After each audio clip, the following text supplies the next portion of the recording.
Hey folks, well it's a great day for it, especially children seeking choice in education with 3 new charter schools offering options up and down the country. We've got one virtual school, Aotearoa Infinite, and we've also got another school in Hawke's Bay, Te Tika, which is going to give opportunities for Māori boys with vocational pathways to a better life for people who may have dropped out of education or had trouble with the conventional system.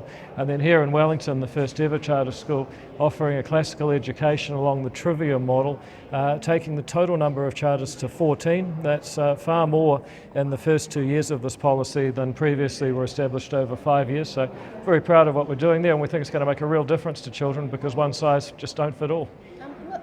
On those charter schools, you said that for the first year you didn't want online schools. What's changed now and why is it appropriate for next year?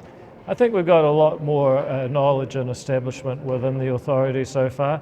To start one off when we only had a matter of months to start one ready for the start of 2025, I think would have been a big call, but now we're actually about 18 months into the Charter School Authority and there was more time for the board to consider how it would work.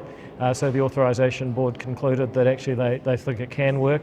They're comfortable. Remember, we've got a lot of very conservative educators on that board, people like Elizabeth Rata, Justine Mann, former principal of St Cuthbert's, chairing the board. They're pretty happy with it and they're pretty conservative about the stuff.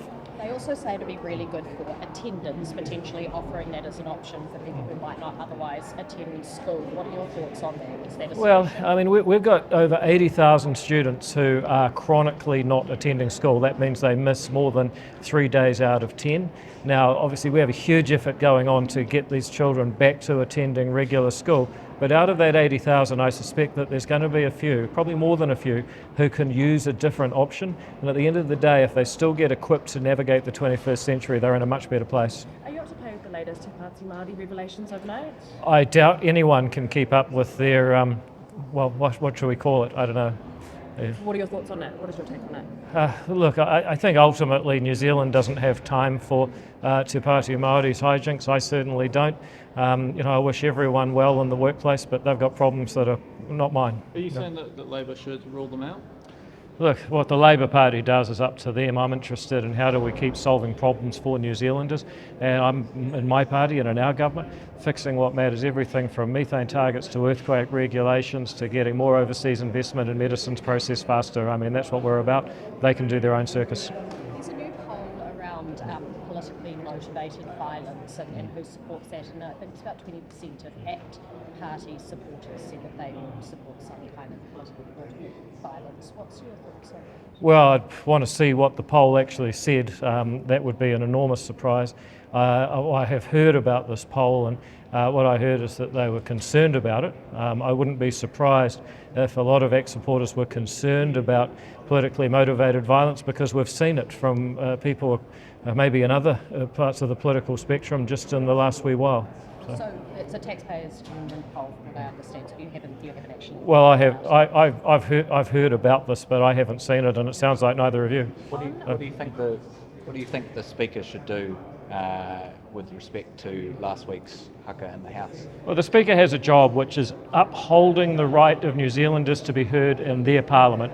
When somebody goes over their time, incites people in the gallery who aren't elected to shout over people who are elected, then all those voters sitting at home, their voice doesn't get heard. And I think that's the number one thing that people need to get clear. This is not about haka, it's not about Māori culture, it's about the equal right of every New Zealander to have their voice heard. When one person shouts over another person in Parliament, they're taking away the voice of someone sitting at home, paying their taxes, doing their job, who deserves to be represented fairly and equally in our democracy. So what do you think he should do? Well, the Speaker. Look, he needs to uphold the basic privilege of each person to be heard equally in this House. How he does that, I've got a few ideas, but frankly that's up to him. Well, what have you got? Well, I think he could do with setting some higher standards. I think once you let the dress standards fall, once you say that people get a million different goes at asking a question when they clearly don't know the rules, when you give someone the opportunity to have their maiden statement at 3 o'clock instead of the graveyard shift like most people have to start out in this place, then you've got to start holding them accountable. Can I just address standards?